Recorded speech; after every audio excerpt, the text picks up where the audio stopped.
কি কি ঔষধ দিবেন দেখেন। এই যে ঔষধ, এটা আজকের ভিডিওটা যারা কৃষক কৃষিকাজ করতে আগ্রহী নতুন কৃষক তাদের জন্য খুবই গুরুত্বপূর্ণ। তো আজকের ভিডিওটা হলো এই যে দেখেন গাছের পাতাগুলা একেবারে মানে লাল হয়ে যাইতেছে এবং মরে যাইতেছে। তো এই যে পাতাগুলা লাল হয়ে যাইতেছে এবং মারা যাইতেছে, তো এই রোগের জন্য আপনারা কি কি ওষুধ দিবেন আজকের ভিডিওতে দেখানো হবে।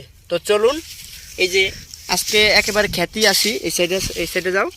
এই যে দেখেন আমরা প্রস্তুত হলাম মানে ওষুধ দেওয়ার জন্য। তো ওই যে রোগের জন্য কি কি ওষুধ দিবেন দেখেন।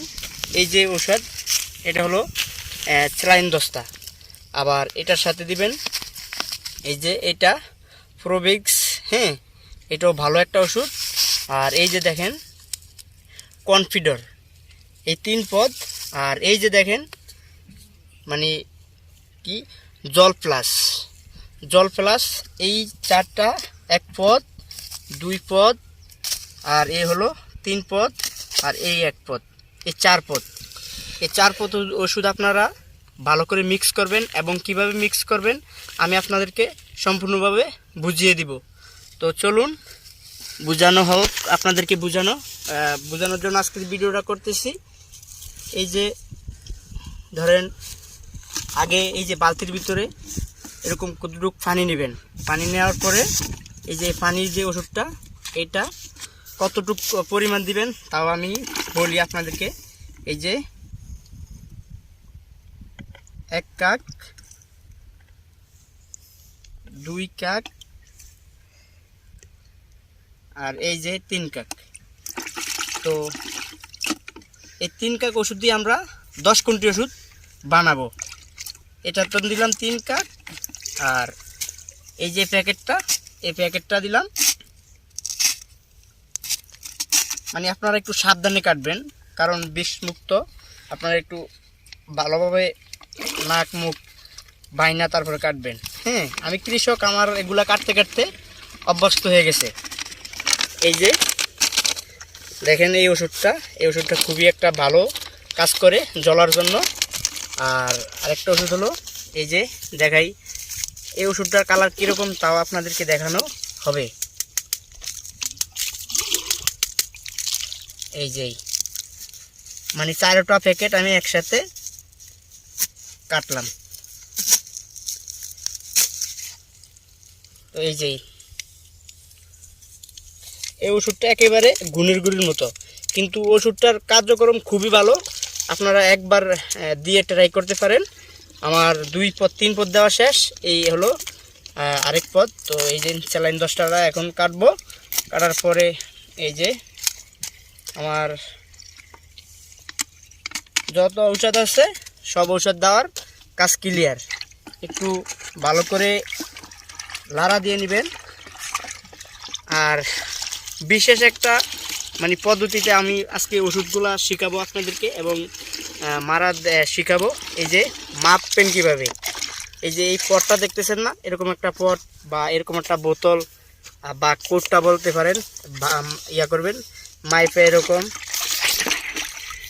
10 কোটি 10 পট পানি একসাথে করে যত ঔষধ আছে আপনি মিক্স করে দিতে পারেন।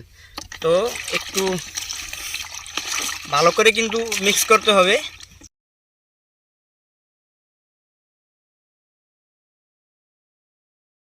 মানে মিক্স করা শেষ। তো এখন আমি কি কি ওষুধ দিব আবারও আপনাদেরকে বলি যে এই যে কোটাটা দেখেন এটা থেকে দিবেন এটা 3 কাপ। আর এই যে স্যালাইন 10টা দেখেন এটার দিবেন 4 প্যাকেট। আর এই যে এই প্যাকেটটা দেখেন, এই যে ভালো করে দেখেন এখান থেকে দিবেন 1 প্যাকেট। আর এই যে ছোট প্যাকেটটা আছে এই যে এটার নাম কনফিডর, এটা দিবেন 4 প্যাকেট। এই 4 প্যাকেট আর এই যে 1 প্যাকেট আর এর 4 প্যাকেট আর এর 3 কোটা, এগুলা দিয়ে আপনি 10 কোটি ওষুধ মিক্স করতে পারবেন। তো আমার কিন্তু 10 কোটি ওষুধ মিক্স করা শেষ।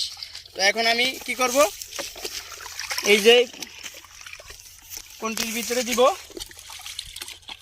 আপনারা অনেকেই কোনটির ভিতরে ওষুধ দিতে পারেন না, আজকে তাও শিখে রাখেন।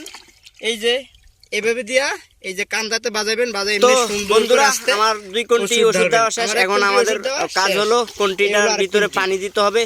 তো দেখতেছেন আমরা কোনটির ভিতরে পানি দিতেছি, আর পানি দেওয়ার পর অবশ্যই কি করব আপনাদেরকে তাও জানাবো, আপনারা সাথেই থাকুন। আর এই যে প্রাকৃতিক দৃশ্যর ভিতরে আমি সবসময় থাকি, আর এই মাটি থাকি, এই মাটির ভিতরে কাজ করি। আজকে এই দৃশ্যটা কিন্তু আপনাদের কাছে তুলে ধরার উদ্দেশ্য হলো অন্যরকম একটা বিষয়। তো এই যে এদিকে দেখতেছেন আরেকটি ভাই আমাদের সাথে যোগ হইতেছে। তো আমরা সবাই এইখানে থাকি, এখানে কাজকাম করি। তো আমাদের কোনটি ভরার কাজ একেবারে ক্লিয়ার। এখন হলো আমরা কোনটিগুলা কাঁধে নিতে হবে, কাঁধে নিয়ে আমাদের যেখানে ওষুধ দেওয়ার দরকার, যেই ক্ষেতে আমাদের সমস্যা সেই ক্ষেত্রে আমরা যাইতেছি। আর প্রাকৃতিক দৃশ্যগুলো আপনারা ভালোভাবে দেখে রাখুন। তো হাঁটাহাঁটি করতে করতে আমরা কিন্তু চলে এসেছি আমাদের যেই ক্ষেতে ওষুধ স্প্রে করতে হবে সেই ক্ষেতে। আর বন্ধুরা এইভাবে কিন্তু ভালো করে আপনারা জমিনে এবং সমস্ত গাছে ভালো করে এই ওষুধ স্প্রে করবেন। তো আমি আশা করি আপনারা যদি এইভাবে ওষুধ মিক্স করেন বা এইভাবে খেতে এবং পুরো গাছের ভিতরে মানে স্প্রে করে দিতে পারেন, আলহামদুলিল্লাহ আল্লাহ পাক রব্বুল আলামিন আপনাদের মানে ক্ষেতগুলা এই ওষুধের বিনিময়ে ভালো করে দিতে পারে। তো বন্ধুরা এরকম ভিডিওগুলা আসলে প্রাকৃতিক দৃশ্যগুলা কেউই করতে চায় না। আর অবশেষে আমি আপনাদের কাছে ভিডিওটা বেশি লং করতে চাই না। বন্ধুরা ভিডিওটা যদি অবশ্যই ভালো লাগে একটু কমেন্ট করে জানাবেন। আর যদি আপনি কৃষক হয়ে থাকেন, আপনার পছন্দ হয়ে থাকে, তাহলে ভিডিওটা শেয়ার করে পৌঁছিয়ে দিবেন অন্য ভাইদের কাছে। তো ভালো থাকবেন, সুস্থ থাকবেন।